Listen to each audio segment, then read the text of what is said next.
Hi, to make this little caddis pattern you will need to do some preparation, and that's making your wing.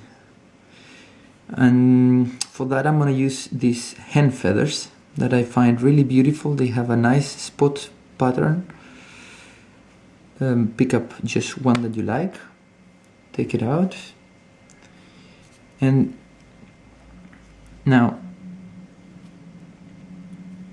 pick up all those soft part of the feather and take it away, and you should end up with this nice feather here. This is invisible Scotch tape. What I'm going to do is just take one, or like to say 3 centimeters, 2-3 centimeters, and just lay your feather on top. Push it a little bit so that it gets glued onto the Scotch tape, and then just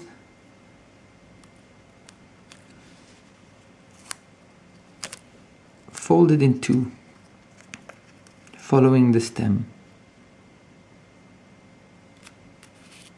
this way. Once you're done, you can push harder so that the feather sticks to the Scotch tape better.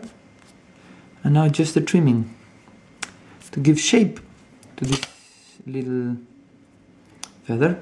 First I'm going to cut a diagonal following the direction of the fibers from the stem to the back. So let's do it this way.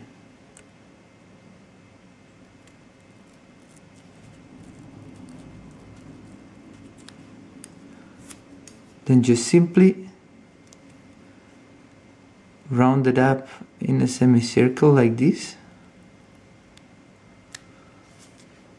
and to end it, take away a little triangle of the back.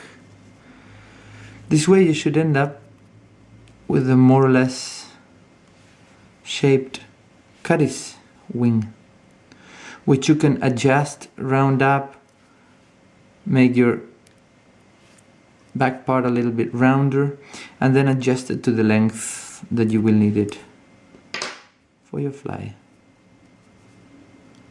So let's get now to the tying vise. Now that you have prepared your wing, we can begin tying. This is a 14-404 Hanak competition barbless. The thread is a GSP 50, very easy to split for your CDC loop. Begin at the eye and go all the way back until the end of the shank.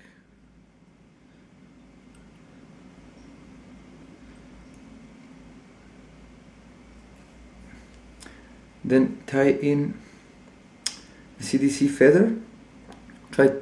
Try one of those long ones, softly, one turn, and slide it into the position where you will want it to be fixed. Let's say somewhere around there.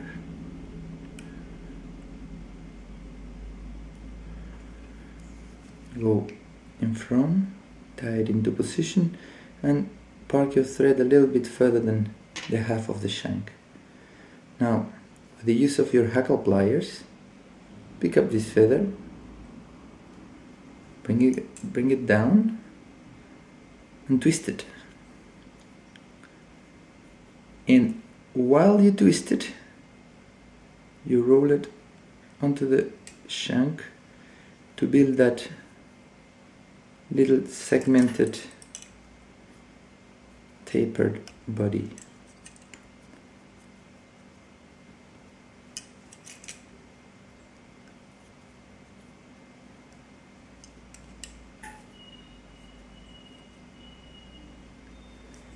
And tie it off.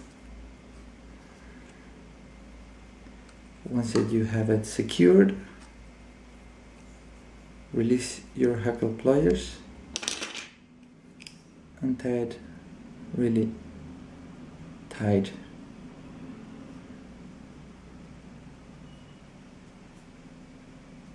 and go back with your thread until the beginning of that nice tapered little body.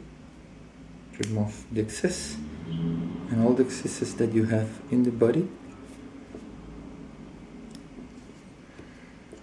and there you go. Now for the hackle, exists there out some CDC tools that you can fold this into the tool and you get a double, or if you do it with 2 you get 4. For some people that's very expensive and difficult to get, so here a trick: just put 2 feathers or 3 feathers or 4 feathers of CDC together, and without the need of folding it, you will need just a clip, which can be a paper clip or something like that, and just pick up the whole side of it. Now cut the root, cut the stem, and you will have more or less the same effect. How many feathers? Depending on just the thickness of your hackle.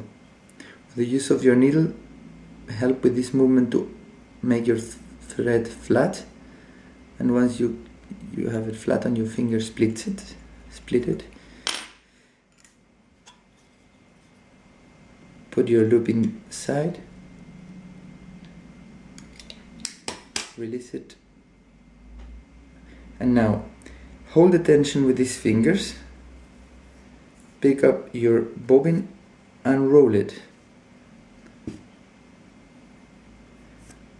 and let it roll until you have enough turns.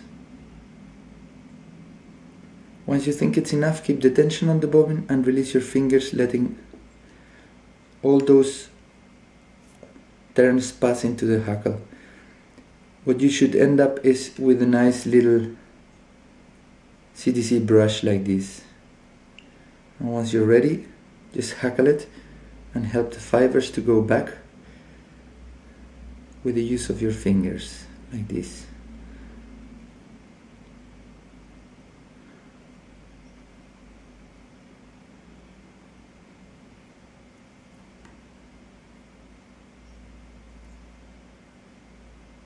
You will end up with a very messy, big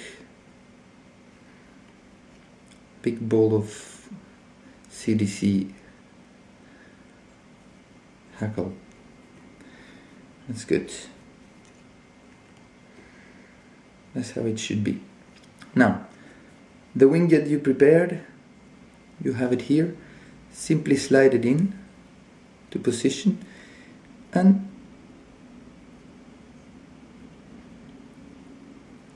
make it look good into position and tie it in. The idea is to have first turn soft, second turn harder, third turn harder, and this way you just go squeezing the material and you come back.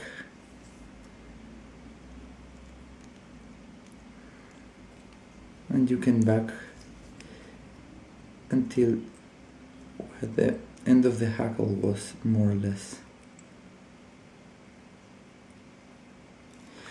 Now that you have it into the right position, you just let your thread twist in the opposite direction so that it becomes flat again, and you can open it again for your next loop.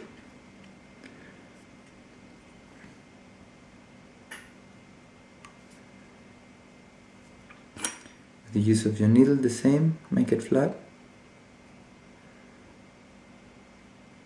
Once you can open it, you repeat exactly the same thing with your other hackle. Pick it up, the rest, the other side of the feather, cut your stem off and loop it in. Make it into the loop, loose,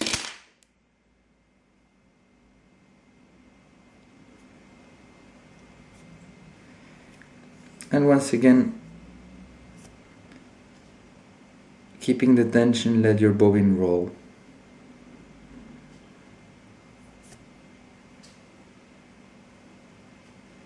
Once it rolled enough, release it while keeping the tension, and again you have that nice CDC loop, which you will now hackle again in the same way.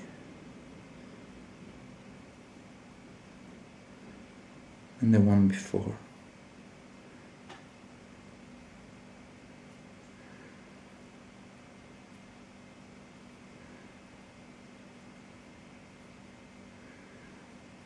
Once you are at the eye, simply whip finish it. For the whip finish, what I tend to do is also to twist it on the opposite direction and get my thread flat, because when you use your whip finisher, sometimes with the thread twisted, it curls. So this way it won't.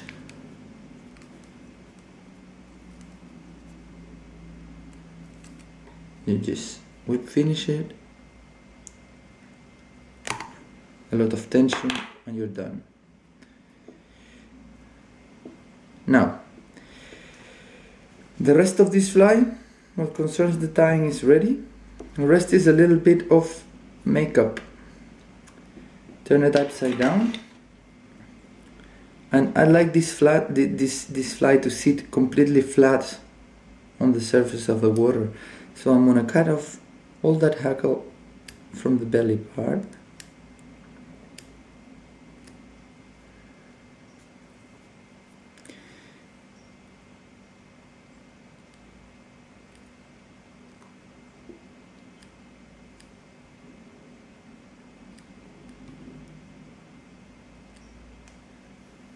All that from the belly part, I cut it off.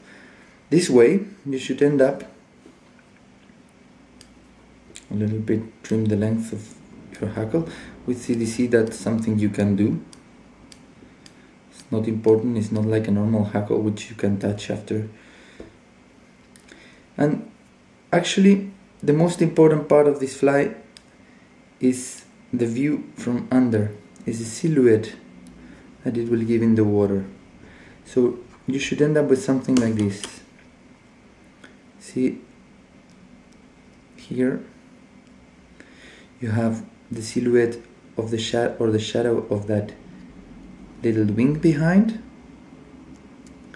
Then you have that ribbed, segmented CDC thick body, and all these little legs that will keep it floating flat on the surface of the water. And that's actually the view of the trout from this fly. How it looks from on top or from under it is for us. Sorry, from on top or from the side is just for us. And yeah, that's it.